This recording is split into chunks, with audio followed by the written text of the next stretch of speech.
Alright guys, so now we're going to be talking about hydrogenation of alkynes. So we've learned about in the past hydrogenation of alkenes, where we actually just add H2PT or some kind of metal catalyst. Maybe PUD, we use nickel, and you just take all the multiple bonds and turn them into single bonds. That's all that's happened. So you do a triple bond and you actually do H2PT. It makes it all the way to single bonds, just adds hydrogen sporadically. So what if we don't want to get to the alkane? What if we want to stop at the alkene?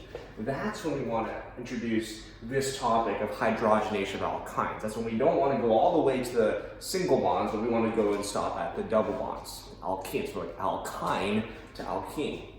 So what's going to happen is that if I want, you notice there's only two groups. So after this is reduced, we can either have both of these groups. These are the groups right here. Because there's carbons, right? There's a carbon here, carbon here. This is a whole group. This whole group. You can either have them both cis to each other or both trans to each other. Okay? So how do I make it so I get this cis product? I use something called poison catalyst. It's also called Lindlar's catalyst, which I didn't write on the board, but I'll do it right now.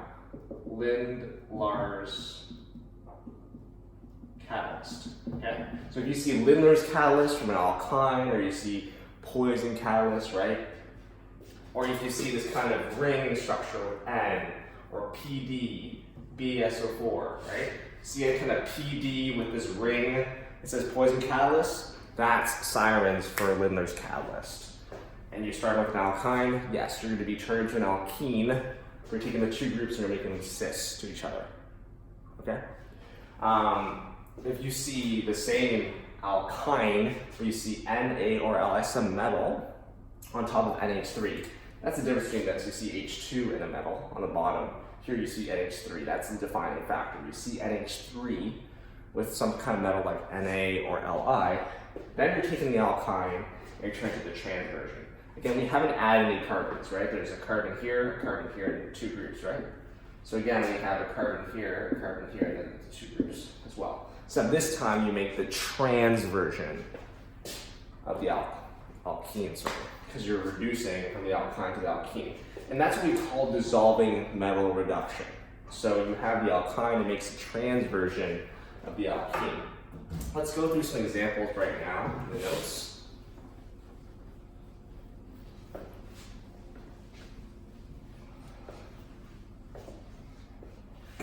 So what we gotta do is if I have this alkyne right here, and I just add, and you see H2PT, all that would happen, and this is how, if you're on your exam and you don't know, make sure I'm still recording.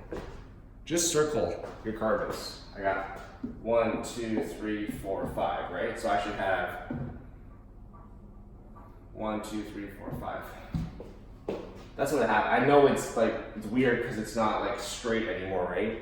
But really, it's because alkynes the triple bonds to be straight, right? 180 degrees. But you have 1, 2, 3, 4, 5, and you have 1, 2, 3, 4, 5. That'd be the alkane because it completely hydrogenates it, or adds hydrogens, gets rid of all the multiple bonds. If you have this, and I do that, I play it safe. 1, 2, 3, 5. So these are the two, and then this is my one group, this is my other group, right? It gets congested, but during the exam, you keep yourself quite organized, I hope. Lindlar's catalyst. Okay. And you have, or you see something like quinoline, PD, BASO4, okay, H2. So that looks like a hunk of junk, but just know that this is all associated with Lindlar's catalyst. So we're just taking this triple bond and we circle our two groups and we're making it into the cis version. That's all. It's cis. So this was that one group that has two carbons. I see it back here. I still have the two carbon group like that. I still have this one carbon group going like that. So just so you guys understand, I know it's really congested here. Look at that, right? You turn it into the trans version. I'm going to draw without all the circles on it, pardon me. said trans, the cis version, sorry, the cis version of the alkene. You put the same compound right here, but then you see something like Na. You're gonna have either one or the other. You're not gonna have both. I'm just saying it could be Na or Li because for the sake of teaching content. And then if you have the key factor NH3, right, liquid. You don't really have to matter. It doesn't matter if it's liquid. Just remember you have NH3. That's a defining factor. These look confusing, right? Because you have a metal on the bottom in this one, you have a metal on the top, but this one you have the NH3. So what happens is that you make the trans version, right? And I didn't mess up because I still have 1, 2, 3, 4, 5, 1, 2, 3, 4, 5, and I still have my two groups right here, but it's trans. Awesome. So how do they put this in a multi-step question? They have a couple examples that they can do that. We learned previously about how the hydrogens at the end of alkynes are acidic, right? So if you have like this, let me see what they did in the course notes here. Right, that's an acidic hydrogen right there. Acidic, right? Because it's sp hybridized. There's that, you have to remember like sp carbon, sp3 hydrogen, sp2 carbon, that's your acid base unit. Now, if I put over the reaction arrow, one equivalent, okay? That's secretly 10 minus that we scratch out the Na when they hit a solution. And then we have step 2, which is CH3Br.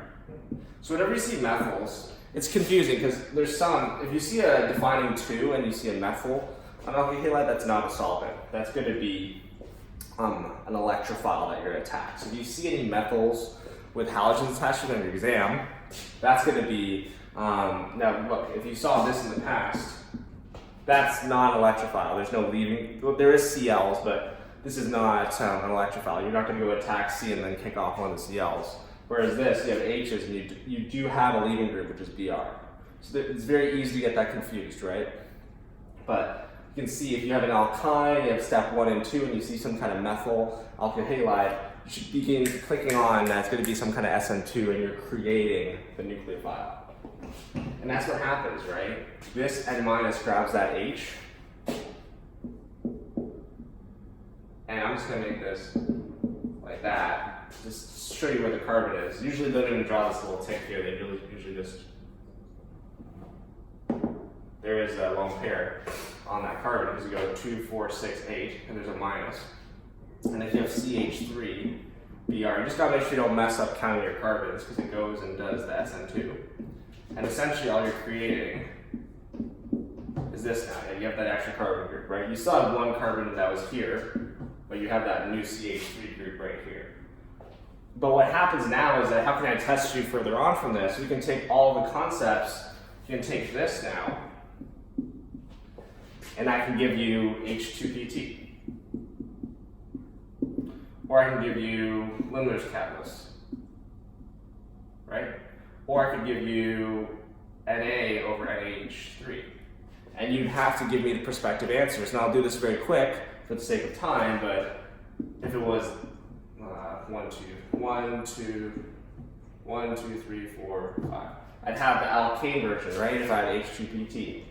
If I had Lindlar's, then I'd have the cis version, right?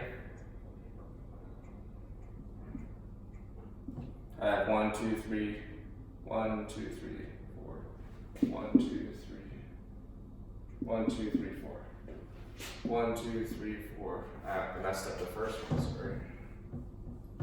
So I have 1, 2, 3, 4, yeah, 1, 2, 3, 4. Yeah, so that would be the alkane version, all of the multiple bonds are gone.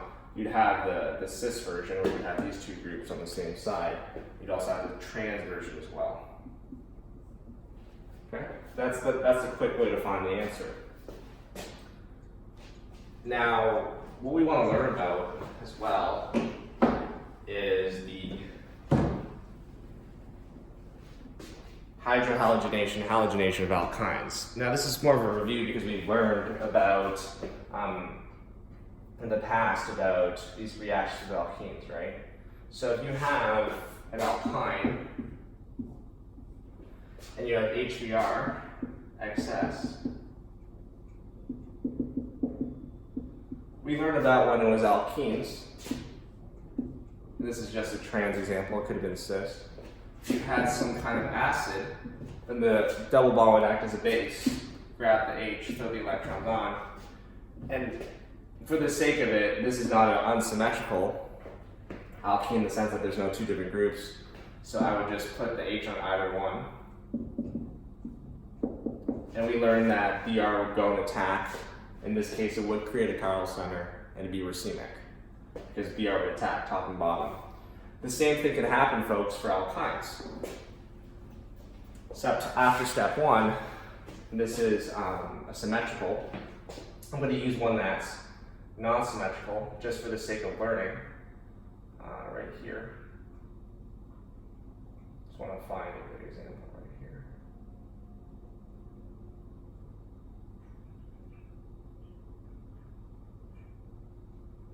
But anyways, what's going to happen is that if this was asymmetrical, the H would add to, really it doesn't matter because, let me think here.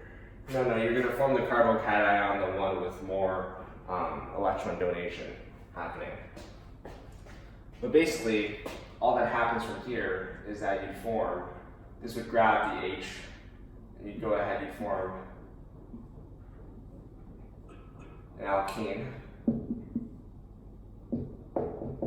right? And your Br would go attack essentially.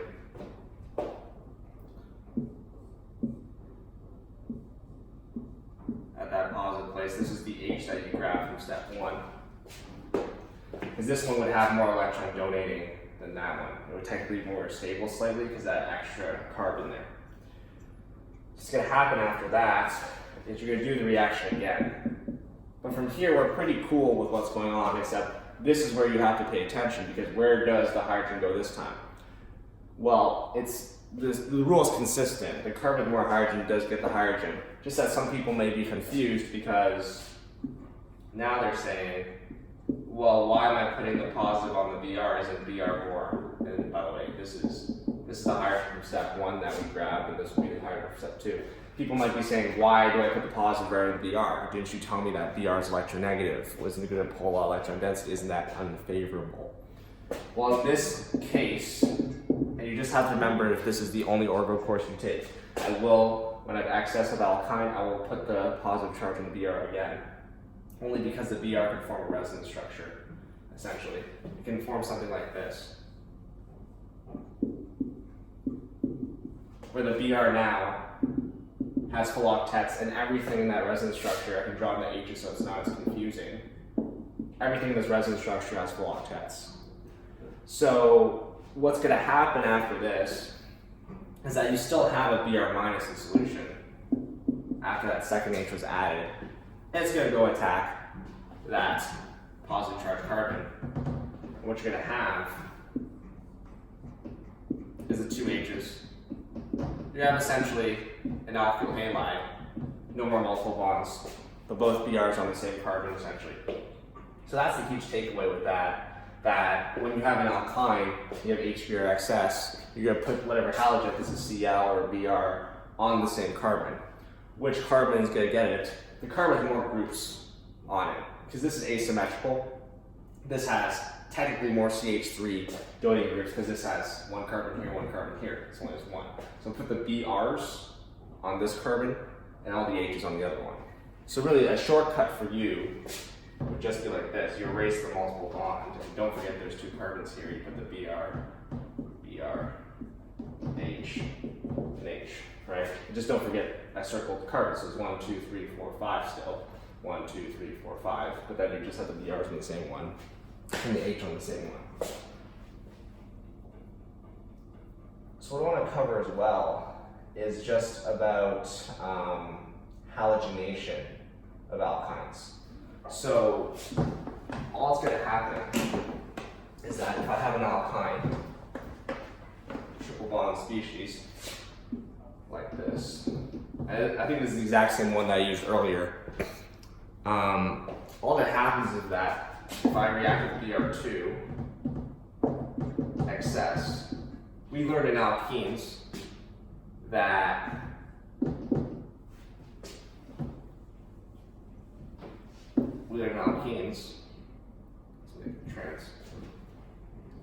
that the BR acts like a triangle, right?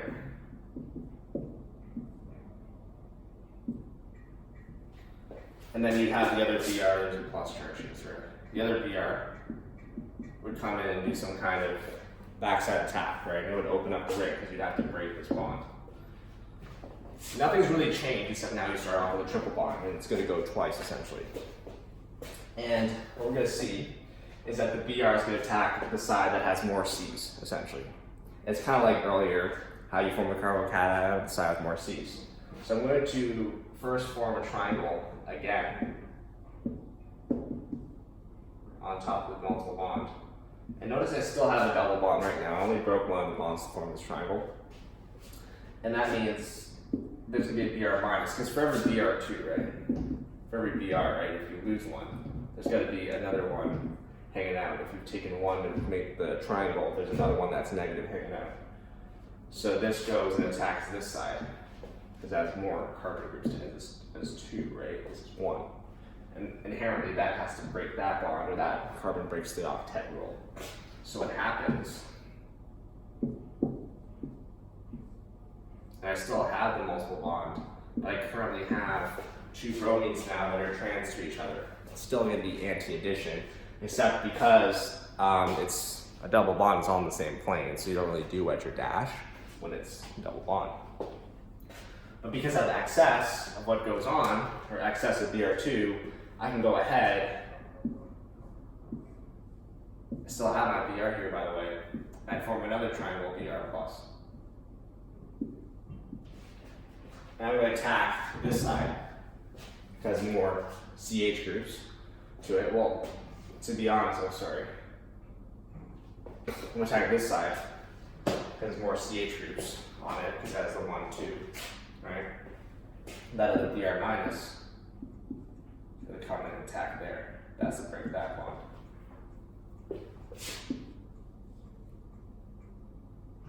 We have 2 BRs.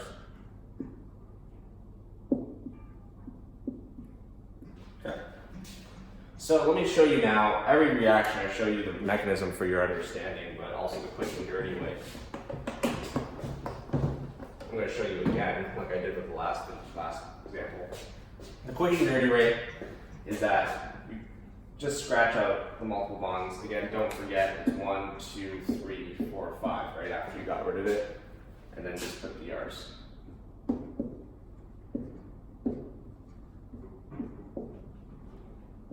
Put 4 BRs. If there's BR2 excess on this triple bond, pretend the triple bond's not there, and for every carbon triple bond you get 2 bromines. That's the fastest way. It takes 10 seconds as opposed to trying to draw the mechanism, right? We're going to go ahead and learn about oxidative cleavage of alkynes. We learned about this in alkenes, about oxidative and reductive conditions. All you have to really learn about in this case, we're not so focused on oxidative reductive in this case for alkynes, because oxidative cleavage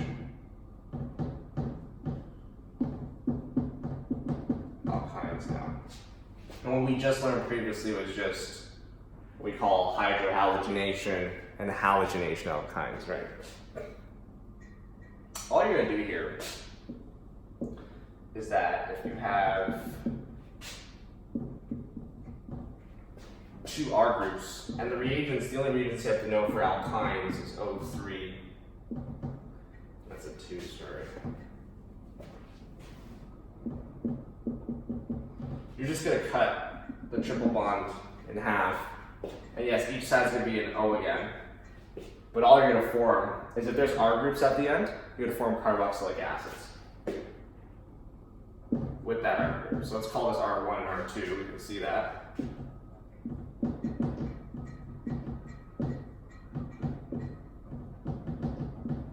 That's all that happens.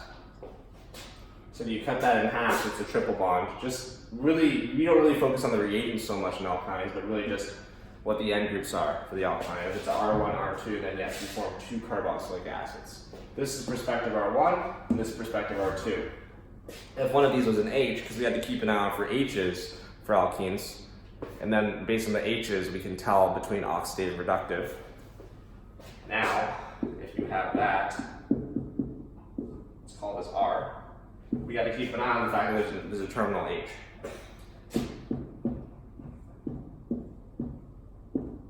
It's the same reagents. I know in alkenes, you had to look for H2O2 or some kind of Zn or some kind of sulfur species, and you'd keep an eye on the alkene H because you had this, right? You had, hey, I have an alkene H, and it was oxidative, you cut it, and you'd make that into an OH, and if it was reductive, it'd stay as H. In alkynes, I don't care so much about the reagents, just the fact that it is an H, okay?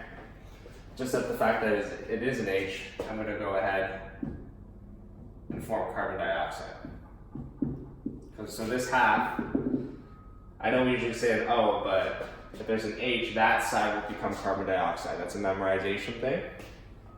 And the R will just do what it did earlier, it will form a carboxylic acid. You still have the R, but everything else turns into carboxylic acid. So that summarizes oxidative cleavage alkynes. If you have an H at the end, the reagents are the same. You make carbon dioxide. If there's an R, you make carboxylic acid. So that basically sums everything up for today in terms of alkynes. Thanks so much for watching.